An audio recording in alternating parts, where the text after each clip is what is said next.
Por mais que nós venhamos passar por esses tipos de provações, eu quero dizer para vocês, e que vocês fiquem com isso em memória, que nós somos pessoas privilegiadas, porque temos a liberdade de sair da nossa casa, com a nossa Bíblia na mão, adorar o Senhor em espírito e em verdade. E eu sei que aqui hoje só tem verdadeiros adoradores.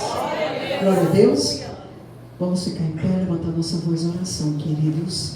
Pai Celeste, Deus amado, nós estamos aqui, Senhor, porque precisamos. O nosso espírito, Senhor, sente essa necessidade de te adorar. O nosso espírito, Senhor, se fortalece quando, meu Deus, no meio da tua palavra, há esta esperança aqui hoje. Meu Deus, forma esta ambiência de adoração aqui hoje. Que no meio da tua palavra, o teu Espírito venha falar conosco. Que o teu Santo Espírito venha nos alimentar. Que o teu Santo Espírito venha nos curar. Que o teu Santo Espírito venha nos libertar de algumas situações a qual, meu Deus, enfrentamos em relação a nós mesmos. Porque em determinados momentos, Senhor, nós mesmos, Senhor, somos nossos maiores inimigos. Mas hoje nós queremos sair daqui, Senhor Deus, aleluia, em comunhão contigo, em primeiro lugar, e em comunhão conosco mesmo, em segundo lugar, para que tudo que nós venhamos fazer, Senhor, seja com a direção do teu Santo Espírito, e que depois não haja arrependimentos, porque quem está com a direção do teu Espírito, tudo que faz vai bem. Cobre a igreja com o teu sangue carmesim. Cobre as crianças que estão na creche com o teu sangue carmesim.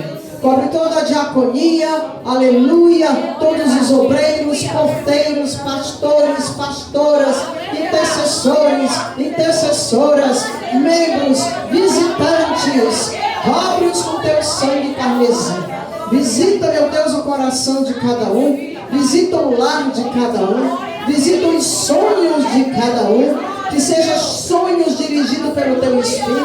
Abre as janelas dos céus. Visita aqueles que por um acaso gostariam de estar aqui agora. E abençoa cada vida, meu Deus, que esteja em comunhão contigo neste momento, em nome do nosso Senhor Jesus Cristo. Amém, Jesus. Glória a Deus. Queridos, nós vamos ler o Salmo 80. São 19 versículos e eu vou ler o mais rápido possível. Amém? Para que eu possa ter um tempo maior para a ministração, a explanação, a explicação deste salmo. Tem por título: o salmista suplica a Deus que livre a sua vinha daqueles que tentam, que querem a destruir. Diz assim a palavra de Deus: ó pastor de Israel, dai ouvidos. Eu vou ler na Almeida Revista e Atualizada. Amém, queridos? Eu acho que vocês aí estão com qual? Edição Revista e Corrigida, talvez com a ARA, talvez com a NVI, mas todos estão no mesmo sentido.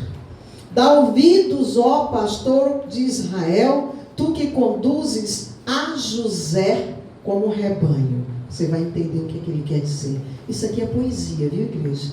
É oração em poesia. Tu que estás entronizado acima dos querubins, mostra, Senhor, o teu esplendor perante Efraim, Benjamim e Manassés. Desperta o teu poder e venha salvar-nos. Restaura-nos, ó Deus, faz resplandecer o teu rosto e seremos salvos. Ó Senhor, Deus dos exércitos, até quando estarás indignado contra a oração do teu povo? Dá-lhes a comer pão de lágrimas e a beber copioso pranto. Constitui-nos em contendas para com os nossos vizinhos, e os nossos inimigos zombam de nós a valer. Restaura-nos, ó Deus dos exércitos, faz resplandecer o teu rosto e seremos salvos. Você pode repetir? Seremos salvos. Trouxeste uma videira do Egito, expulsaste as nações e a plantaste. Essa videira é Israel. Glória a Deus. Essa videira é você. Glória a Deus. Com a sombra dela os montes se cobriram, e com os seus sarmentos os cedros de Deus estendeu ela a sua ramagem até o mar, e os seus rebentos até o rio, porque lhe derribaste as cercas, de sorte que a vidimam todos os que passam pelo caminho. O javali da selva a devasta, ou seja, os demônios, os inimigos, e nela se repastam os animais que pulam no campo. Ó Deus dos exércitos, volta-te, nós te rogamos. Olha do céu, vê e visita esta vinha. Protege o que a tua mão direita plantou. O sarmento que para ti fortaleceste está queimada e até decepada. Perece os nossos inimigos pela repreensão do teu rosto. Seja a tua mão sobre o povo da tua destra, sobre o filho do homem que fortaleceste para ti. E assim não nos apartaremos de ti. Vivifica-nos. Você pode dizer, vivifica-nos, ó Senhor Deus dos exércitos. Faze resplandecer o teu rosto e seremos salvos. Glória a Deus. Podemos sentar com a graça do Senhor Jesus neste lugar, operando maravilhas na nossa vida. Este salmo é o terceiro salmo do livro de Saltério.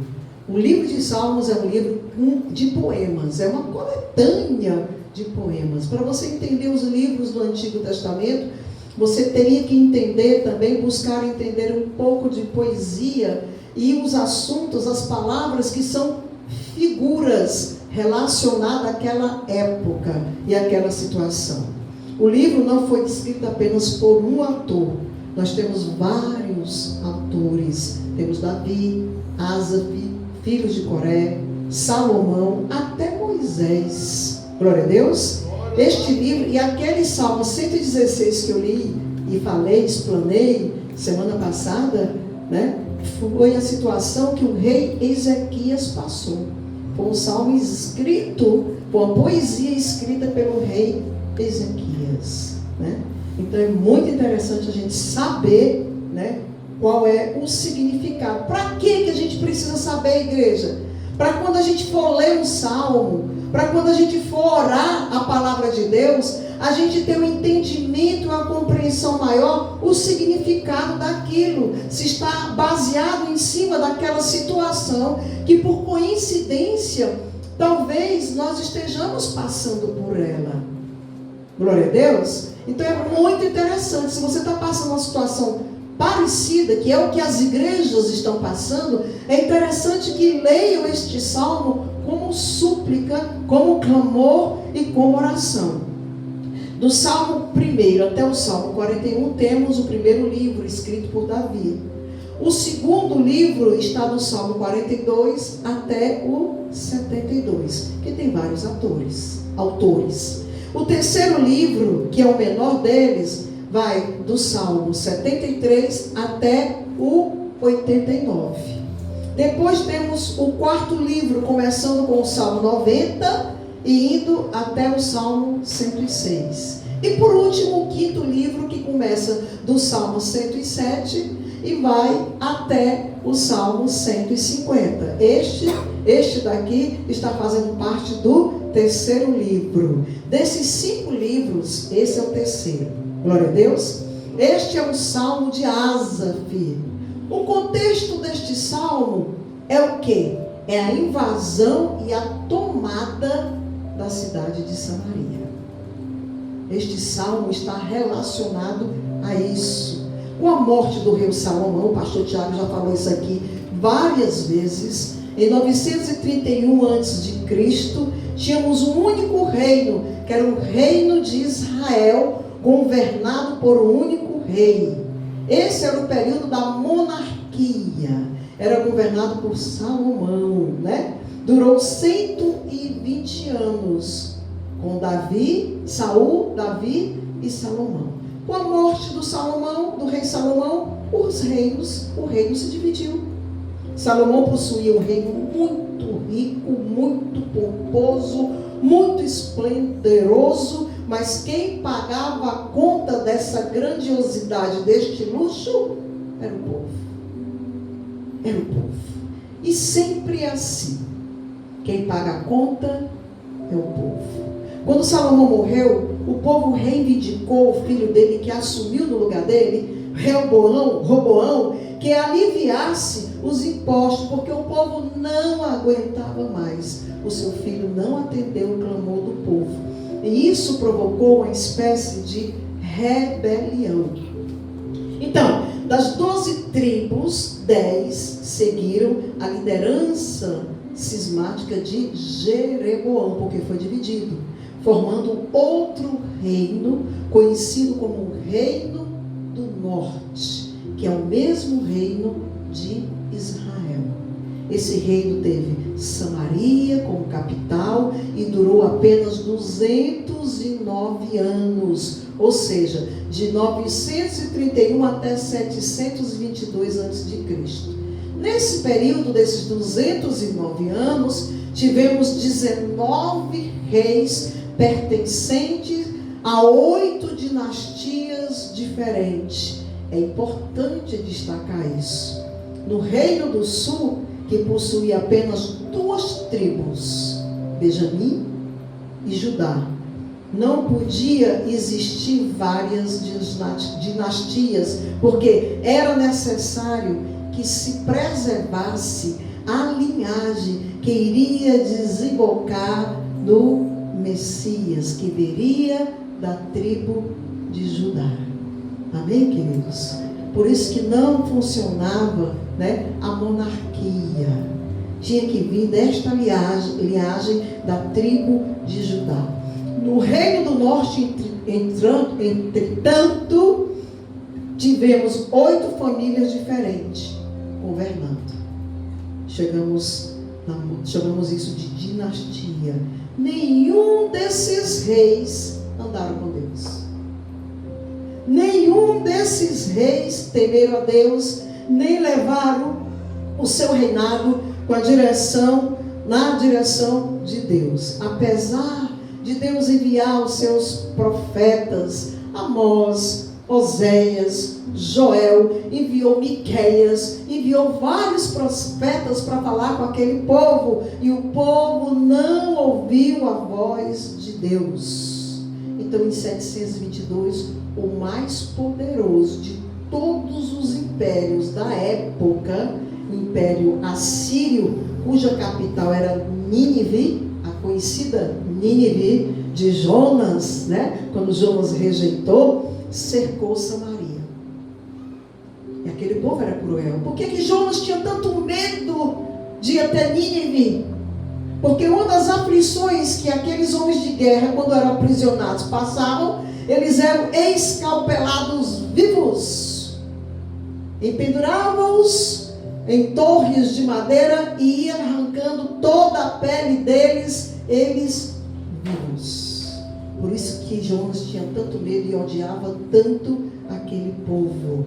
A gente vê algumas pregações, criticando, mas a gente tem que entender o contexto. A gente precisa entender a situação, da história. Em relação aos que permaneceram, Sargão II, sendo muito estrategista, trouxe povos estrangeiros para morar na região. E isso fez com que o povo que havia ficado se misturasse com outros povos e outras raças, gerando um povo miscigenado, que posteriormente foram chamados de samaritanos, os conhecidos inimigos, do povo de Israel. Mas por que será que isso aconteceu? Porque Sargão II resolveu trazer pessoas de outros lugares, para morar ali naquele lugar, e coabitaram, e se tornou essa miscigenação. Este salmo descreve esse cenário de tomada, de devastação de Samaria, quando os invasores estrangeiros pisotearam a nação. É sobre esse assunto que nós estamos e vamos tratar aqui hoje. Eu tinha que contar um pouco da história, para que vocês pudessem entender o porquê da existência do Salmo 80. Amém, queridos? Vamos ficar com a Bíblia aberta e vamos observar que a primeira coisa que está aqui, que é digna de destaque, é o clamor que existe neste salmo por restauração, dirigido pelo pastor de Israel. Observe o verso 1 a 3, e como o salmista faz este clamor. Ele diz assim: dai-nos ouvido, ó pastor de Israel, tu que conduzes a José, você vai já entender, como rebanho, tu que estás entronizado acima dos querubins, mostra o teu esplendor. Perante Efraim, Benjamim e Manassés, desperta o teu povo e vem salvar-nos. Aí vem: restaura-nos, ó Deus, faz resplandecer o teu rosto e seremos salvos. Você pode repetir isso comigo? Restaura-nos, ó Deus, faze resplandecer o teu rosto e seremos salvos. Vamos entender isso aqui, amados irmãos. Primeiramente, há um clamor para o pastor. Que pastor é esse? O próprio Salmo diz: o pastor que mostra o seu esplendor, a sua glória, a sua magnitude, a sua grandeza. Essa é uma figura bíblica. Deus é chamado no Antigo Testamento de quê? Pastor de Israel. Israel é chamado no Antigo Testamento de quê? Rebanho de Deus. Glória a Deus. No Novo Testamento, Jesus chama para si o título de pastor. O que é que ele diz? Eu sou o bom pastor. O que é que aparece aqui? É um apelo, é um clamor. O povo está dizendo: Senhor, dai-nos ouvido, escuta o nosso clamor.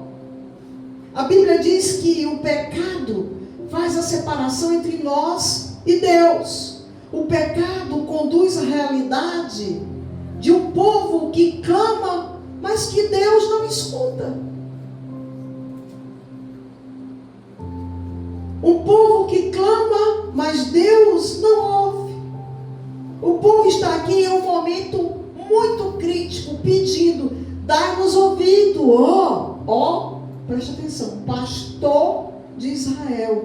Eles estão pedindo o quê? Socorro, como rebanho, como ovelhas, como pessoas que naquele momento estavam dependendo da misericórdia de Deus. Tu que conduzes a José como rebanho. José aqui é uma espécie de resumo do que era que significava as 10 tribos. José não teve uma tribo com seu próprio nome, nós sabemos disso. José não é um nome de tribo, mas teve 2 filhos. O mais velho se chamava, quem sabe? Quem sabe? Mais alto aí, igreja? Manassés. E o mais novo se chamava Efraim. Glória a Deus. José não teve tribo nenhuma com seu nome, mas os seus 2 filhos receberam tribos. Quando o texto diz: dá ouvidos, ó pastor de Israel, tu que conduzes a José como rebanho, ele está sintetizando todas as 10 tribos do norte. O salmista destaca que este pastor é glorioso. Tu que está entronizado acima dos querubins, está mostrando o quê? O esplendor, a autoridade. Isso é magnífico. Por quê? O que o salmista está pedindo aqui? Ele deseja que a presença manifesta desse pastor se torne uma realidade visível para o povo. Ele está dizendo assim: olha, meu pastor, opera com todo o teu poder a tua glória que tu tem, porque tu pode reverter o quadro. Que quadro, que situação você está vivendo? Que você não tem força, não tem poder para transformar. Clama. O pastor que tem um rebanho que está neste momento glorificando o nome dele. Glória a Deus. Glória a Deus! Glória a Deus!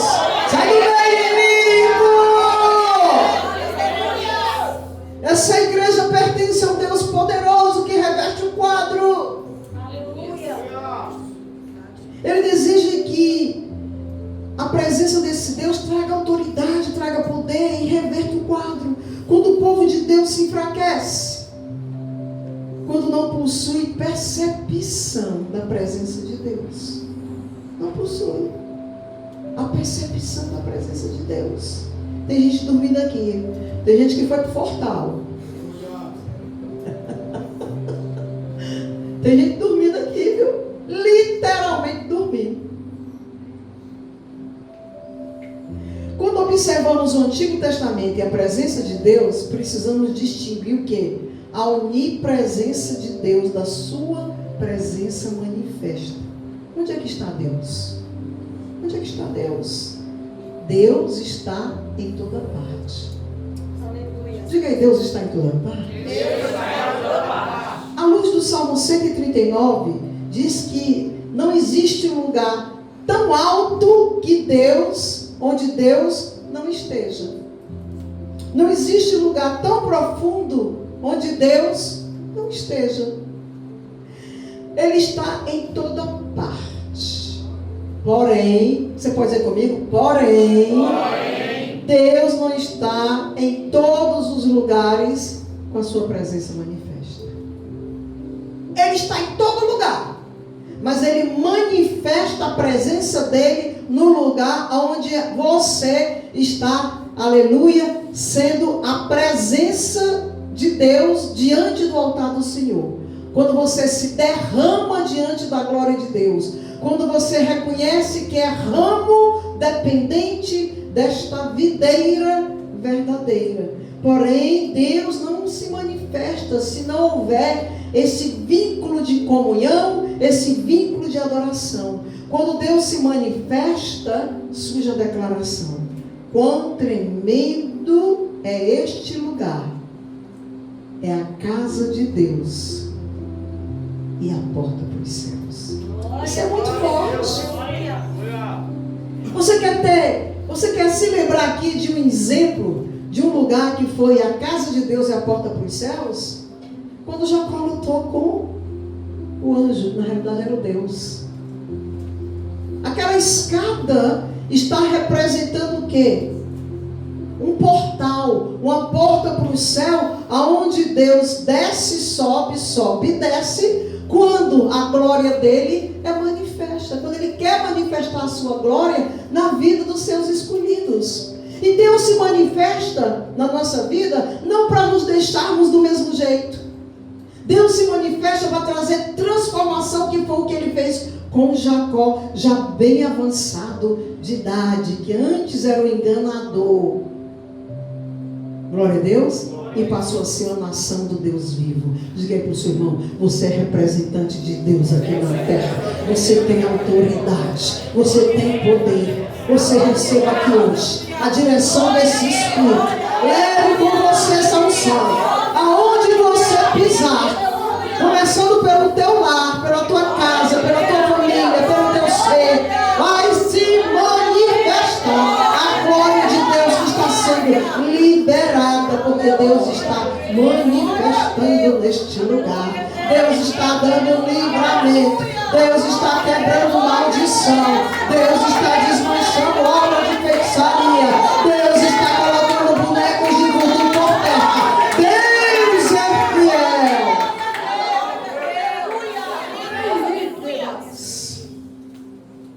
Quando há exultação, que foi isso que aconteceu agora, exultamos o nosso Deus, haverá gozo e restauração. Gozo é júbilo, é alegria, é riqueza da presença do Espírito. Entendam o sentido da palavra poética e espiritual. Amém? É isso que o salmista está pedindo, a presença manifesta de Deus. Ele pede: Deus, mostre, revele e deixe bem claro, eloquentemente, contundente, que Tu és Deus, e quando Tu queres, Tu manifesta a Tua presença e o Teu esplendor. Não tem inimigo que se levante, não tem oração contrária, não tem desejo contrário, não tem obra de feitiçaria, nada pode impedir aquilo que Deus tem para realizar na nossa vida. Nada. É como o pregador disse ontem, não tem como fugir. Chegamos num ponto que não dá mais para retroceder.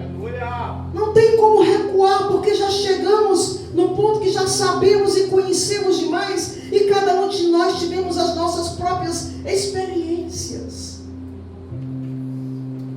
Teve um determinado momento lá que o Senhor disse: olha, Moisés, eu vou mandar um anjo com vocês na travessia, né, do deserto. Aí o Moisés pegou e disse: olha, Senhor, não, se tu não fores, eu não vou. O que nós estamos precisando é da presença manifesta de Deus. Mas diga aí, olha bem nos olhos do seu irmão que está do seu lado. Só depende de você. Só depende de você. Você precisa ter tempo para buscar, para orar, para clamar, para interceder, para ler a palavra. Você é que faz a ambiência sua, a ambiência do seu lar. Não deixe Deus por último quando sobra tempo. Você tem que ter um compromisso. Você é o maior responsável pela sua comunhão com Deus. Tem recebido bênção? Glória a Deus. Não tem recebido bênção? E a bênção que tem recebido é completa? Tem recebido livramento? Tem recebido provisão em meio a um mundo tão defasado, tão de Deus, um mundo tão sem Deus? É porque Deus é contigo. É porque tuas orações estão em dia. Busca o Senhor com toda a alegria do teu coração. Senhor, se tu não fores conosco, não me faça subir este monte. Estar com o anjo é bom, porque Deus disse: olha, Deus mandou um anjo ali para os assírios, né, na época de Ezequiel, que tinha que lutar contra os assírios. Deus mandou só o anjo matou 185 mil soldados assírios. O anjo é bom, mas Deus é maravilhosamente bom, é tremendo, é poderoso. Amém, querido? Em segundo lugar, nós temos que ter o quê? Um clamor, para que o pastor mostre o seu poder salvador. O versículo 2 diz assim, ó: perante Efraim, Benjamim e Manassés, desperta o teu poder e vem salvar-nos. Vamos entender isso aqui. Quando o salmista fala Efraim, Benjamim e Manassés, ele está o quê? Mencionando duas tribos do reino do norte. Efraim e Manassés, filhos de José. Também menciona Benjamim, que também é uma tribo, que era o irmão de José mais novo, o reino do sul. O ponto de destaque aqui é que todos estavam relacionados ao casamento de Jacó e Raquel. Todos três estavam relacionados a este casamento. José foi o quê? O primogênito de Jacó com Raquel. Depois ela teve Benjamim e morreu no parto. Essas três tribos, Efraim, Benjamim e Manassés, são o resumo de toda aquela nação. Amém, queridos? Toda aquela nação. Elas também ocupavam o quê? Uma posição de liderança. Quando os coatitas levaram a arca, né, essas tribos seguiam o quê? Na frente. Iam na frente. Quando iam para a batalha, quando iam na caminhada, quando iam para a terra que prometia leite e mel, ainda hoje eu comi mel de Israel. Você sabe qual é o mel de Israel? Qual é, pastor? É o mel de tâmaras. Tâmaras. Hoje eu ganhei tâmaras. Glória a Deus. Quando o Senhor prometeu, tâmara é a fruta mais doce do mundo. E só tem lá. Né?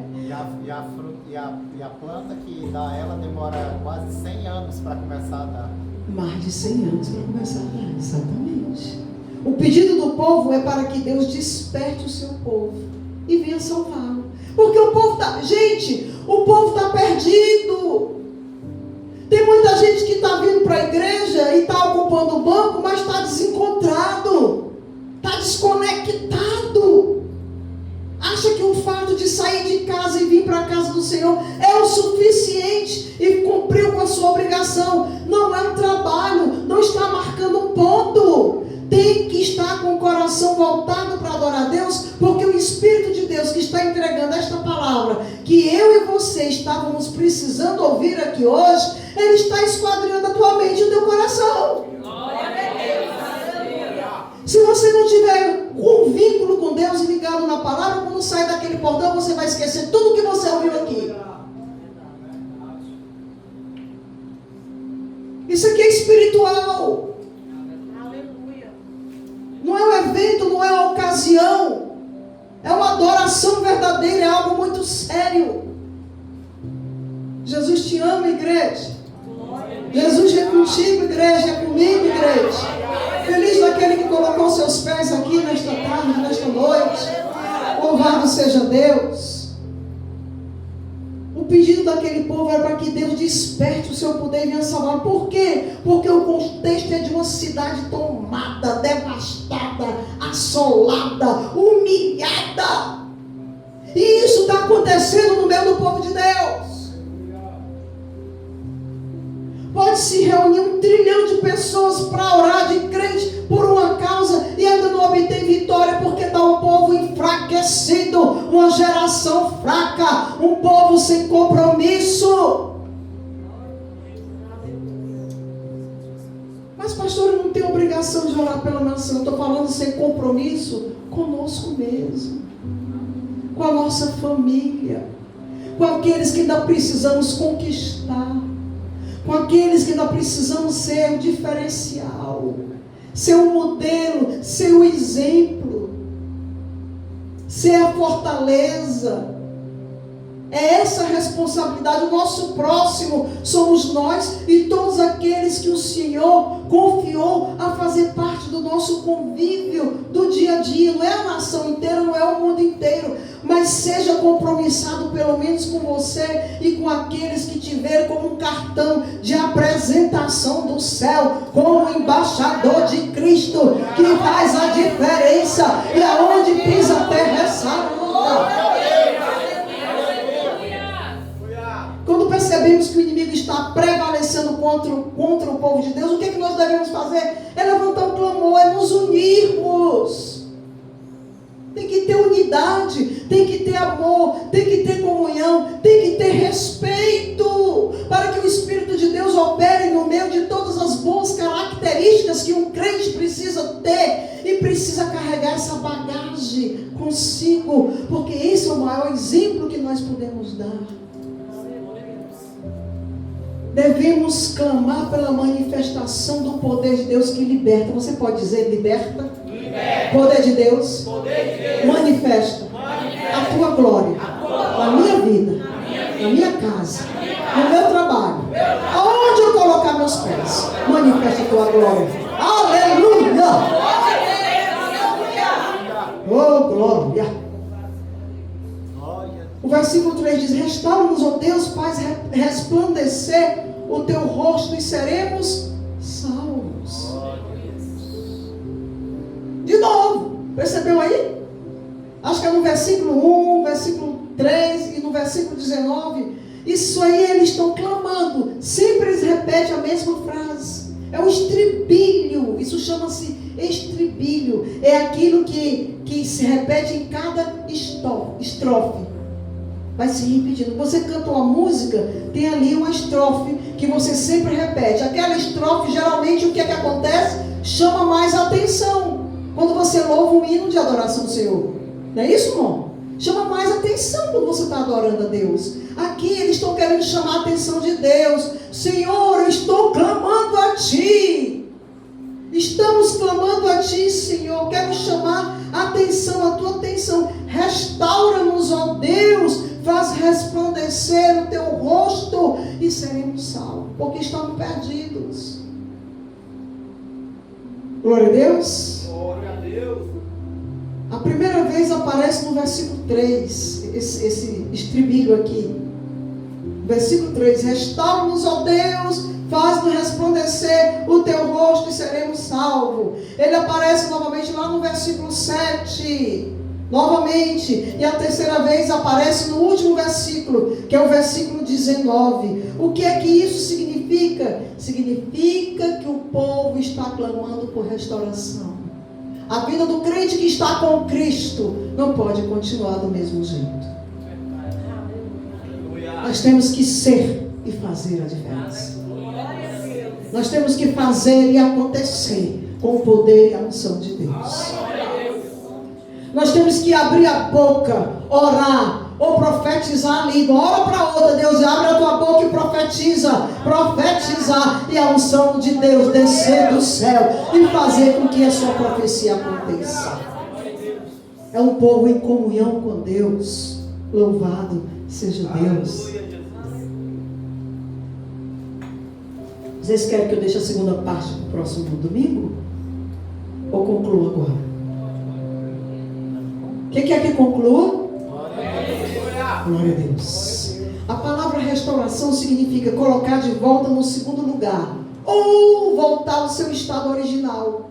Você já observou que a gente, quando tem o primeiro amor, o primeiro encontro com Deus, é uma coisa maravilhosa? Você se doa, se dedica, fica maravilhado, sente a presença de Deus, é batizado com o Espírito Santo, e depois nós vamos nos acomodando na bênção. É por isso que tem muitos casamentos aí mal administrados, infelizes, porque quem casa ainda tem a obrigação de continuar, é ou não é, mano? Continuar buscando sabedoria para manter o casamento em pé. Manter o casamento em pé é mais difícil do que conquistar qualquer pessoa, porque para conquistar é muito fácil, mas para você lidar com as situações do dia a dia e continuar sendo bênção na vida da pessoa, e a pessoa querer continuar a ser bênção na sua vida, é uma conquista muito forte. Dá trabalho. Diga para o seu irmão, dá trabalho. Tu ainda quer? Dá trabalho. Olha, não é brincadeira não, né? O lugar, o estado original significa o quê? Eu quero refazer, Senhor, eu quero retornar. Eu quero voltar a ser aquela Rosângela que eu era quando eu cheguei neste monte. Aquela Rosângela que lutava, que passava 3 dias falando em línguas, querendo falar em português e não conseguia, porque ainda não sabia controlar o poder do Espírito.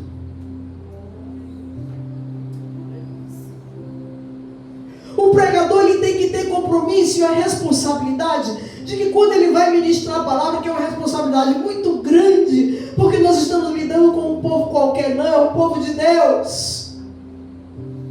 A primeira pessoa que precisa receber a palavra somos nós que estamos ministrando. Porque eu tenho que ter o compromisso e a responsabilidade de viver aquilo que eu estou ministrando, porque eu vou ser observada.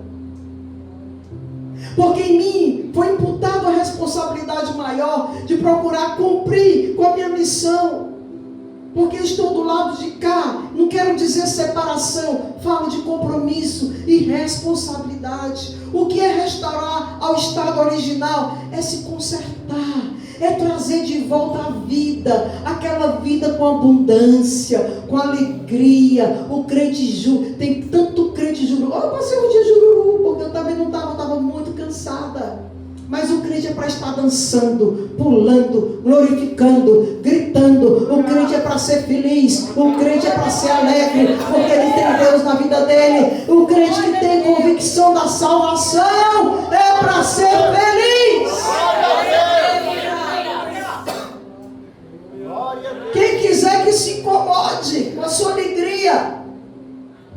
O diabo vai achar ruim, mas rapaz, mas aquela menina é todo tempo rindo. A menina anda quase saltitando, quase pulando, quase dançando. É a glória de Deus.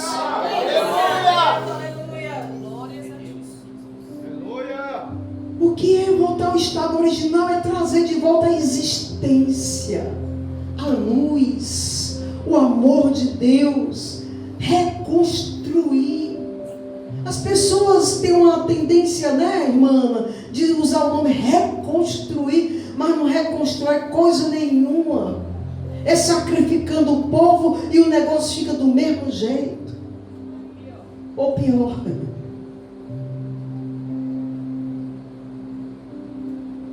Reviver, renovar, reanimar, reabilitar, reerguer, reestruturar, reorganizar, restaurar, reajustar, reaver, resgatar, redimir.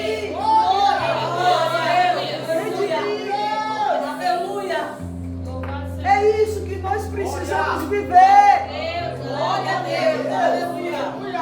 irmão, você faz a diferença.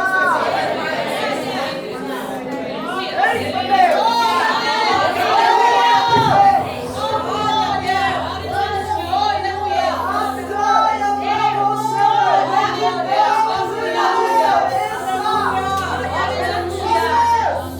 Hoje eu não vou lutar com ele no tatame, não vou dar uns murros nele aqui hoje, não. Nem encostei no corpo, vocês nem sabem, nem encostei. Eu fiz de conta que encostei, vim assim. Acertei o último murro no queixo vai a nocaute. O Eribal não estava nem aqui no dia, o Eribal. Isso foi no Salmo 116, não foi? E ele ainda disse, por que você me deixou cair? Eu queria cair, quiser a gente cair aqui já. Queria um nocaute.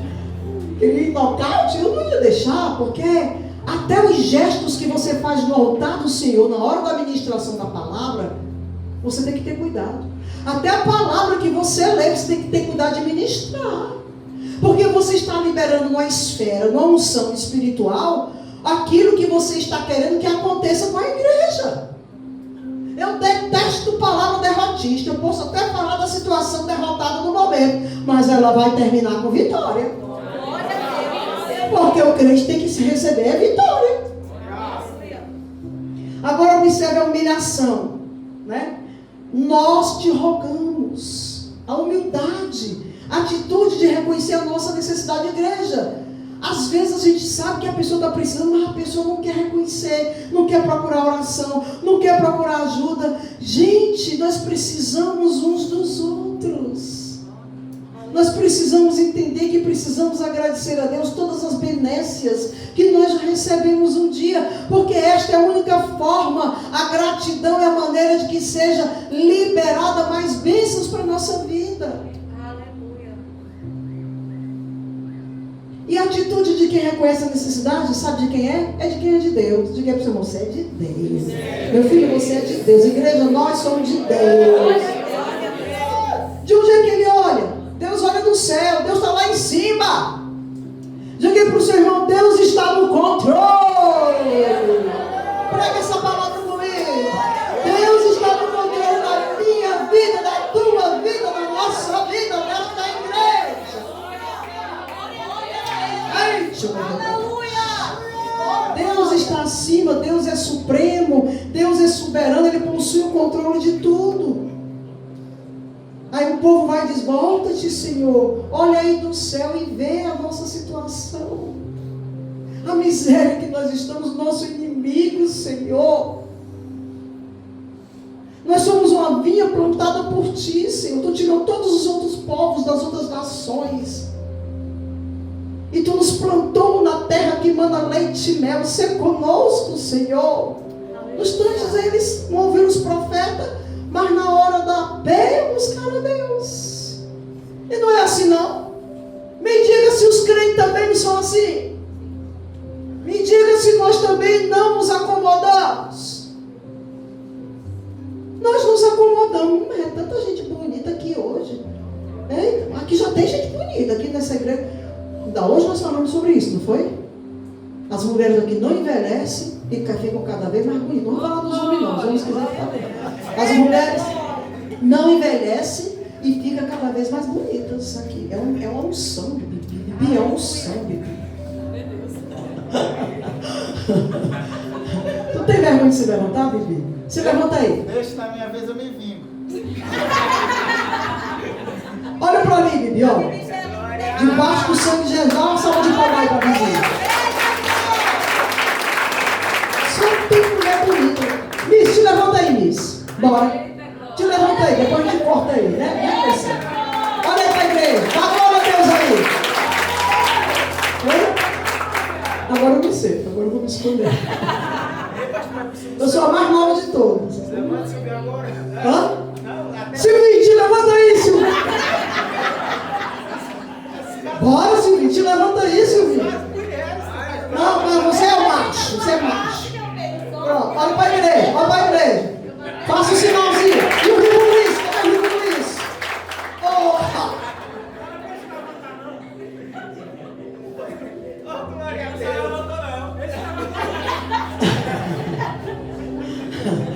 A vinha estava devastada. ela e todos colhiam seus frutos. Dá para você, olha, igreja, isso é tão forte, igreja. Igreja, o Senhor falou tanto comigo. É pouco tempo demais, 50 minutos, 30 minutos, é muito pouco tempo. Eu estou correndo aqui, estou até tropeçando na minha própria língua para ver se o negócio vai mais ligeiro. Você está entendendo? Porque, olha, todos passaram por ela e colhiam seus frutos. Às vezes, a vinha somos nós mesmos. Nós intercessores, nós pessoas que oramos, nós que queremos o melhor para os nossos irmãos. Muitas vezes nos sentimos sugados, muitas vezes nós estamos com um problema maior do que o que eles estão vivendo. Mas nós não podemos dizer nada, porque eles não estão nem preparados para saber do que nós passamos, porque corre o risco de causar escândalo e mexer com a fé. Mas não é pastor, mas não é pastora. E se eu disser para você que as nossas provações e tentações são maiores do que as suas, porque o objetivo do inimigo é fazer o pastor desistir, porque assim ele derruba toda uma congregação. Não é fácil. Quando você precisa, nós estamos ali orando, mas nós não podemos pedir oração a você. Porque às vezes a gente não quer nem que gere peso contra você e a sua família. Porque o nosso zelo, o nosso cuidado é grande. Todos passavam por ali e colhiam os frutos. O javali da selva destruía aquela vinha. Inimigo. Os animais do campo estavam ali devastando, se alimentando de tudo. Às vezes a gente pensa que está no meio de um monte de pessoas que têm a mesma linha de pensamento, porque todos estão tendo a oportunidade de ouvir a mesma palavra abençoadora, mas nem sempre o coração, a intenção do coração e da mente são iguais. Nem todos estão libertos para entender e compreender. Nem todos estão libertos para saber que onde terminam os nossos direitos, seus direitos, é onde começam os nossos e vice-versa. Nem todos estão abertos para compreender que uma história tem duas histórias. A pessoa tem uma história e a outra tem a sua história. E cada um tem que ser respeitado dentro da sua visão. Não podemos ter preferência ou fazer diferença. Respeitemos e amemos uns aos outros. E oremos. É o máximo que a gente pode fazer. Orar. Porque só Deus sabe esquadrinhar o coração e a mente de cada um. E qual é o conteúdo desse clamor? Volta, Senhor. Volta. É o que o povo pede. Visita esta vinha. Visita a minha vida. Visita a minha casa. Visita o meu lar. Visita a minha igreja, Senhor. Porque a igreja está pregando para a igreja. A igreja está olhando para a igreja se acomodou.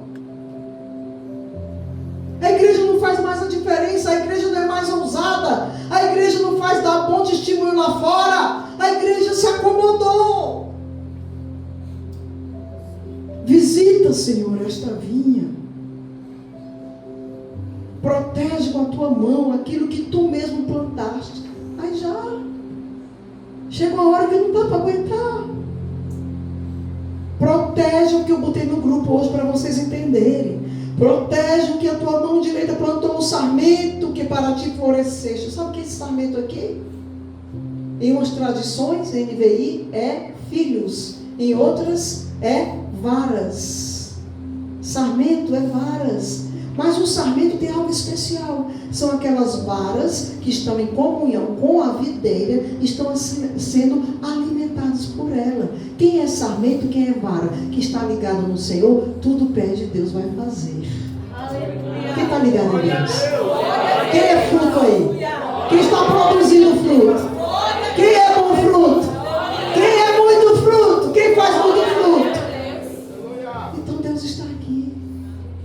Deus está olhando para nós. O salmista está pedindo proteção, mas está admitindo algo muito bonito. A vinha foi devastada. A vinha vacilou. A vinha não está no posicionamento certo.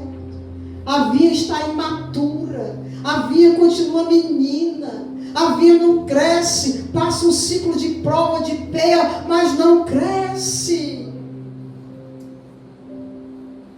Um crente pode cair. Um Um crente pode sofrer, mas ainda é filho de Deus. Eles estão dizendo: Senhor, olha para a tua via. Deus não desiste de você. Deus não desiste de mim. Deus não desiste de nós. Amém, queridos? Vou aqui abreviar. Vamos fazer a oração final. Em nome de Jesus. Em outro momento, quem sabe, no discipulado, eu dou o restante. Mas o propósito é que nós viemos buscar restauração.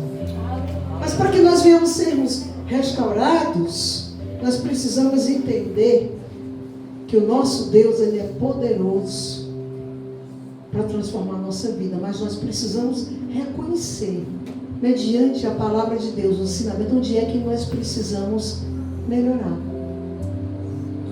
Crescer.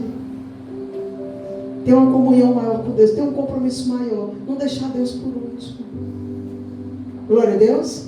A pergunta fica: onde é que você tem colocado Deus na sua vida? Aonde você tem colocado Deus? Vamos orar. Vamos fechar os olhos. Derrame sua alma, a sua vida, o seu coração, a sua mente, os seus desejos, os seus anseios, diante do trono de Deus, desse Deus bendito e poderoso que está neste lugar. Nosso Deus bendito, nós te adoramos, nós te exaltamos, nós te bendizemos, Senhor, em teu nome, Senhor. A tua palavra, Senhor, ela é viva, meu Deus, ela é poderosa, Senhor. A tua palavra, ela diagnostica, Senhor, o nosso coração. A tua palavra tem o poder de esquadrinhar, Senhor. A tua palavra, ela revela, sim, a gravidade da nossa doença, Senhor. Mas ao mesmo tempo traz o remédio. Estamos aqui para receber o remédio que vem direto do teu trono, que vem direto do teu altar. Estamos aqui com o povo de Israel clamando: Senhor, tem misericórdia de nós. Derrama sobre a nossa vida uma unção especial que nos faça ter aquela fortaleza que nós tínhamos do início do nosso chamado. E muitas vezes nós temos sido um rebanho de ovelhas rebeldes que não desejam seguir a liderança do pastor, o pastor supremo, o nosso Deus soberano, o nosso Deus poderoso. Senhor, que tu possa aqui recalcitrar a dura cerviz. Às vezes vivemos uma vida apática, sem frutos, sem alegria, sem vício. Meu Deus, às vezes nos sentimos uma videira corroída, devastada. A água tem sido pouca, mas a água deste lugar tu tem derramado sobre a nossa vida, porque a tua palavra é a fonte de água viva, Senhor. Derrama sobre nós da tua unção, do teu poder, da tua palavra, da tua misericórdia. É o que nós clamamos a ti. Nós precisamos, Senhor, desta ação sobrenatural sobre a nossa vida. Derrama sobre nós do teu altar, Senhor Deus. Hoje aqui, Senhor Deus, transborda uma água que venha fluir, que lave a nossa alma, lava os nossos pecados, fortalece o nosso espírito. Senhor, que nós venhamos entrar em uma comunhão maior contigo e te buscar com toda a alegria do nosso coração. Amém.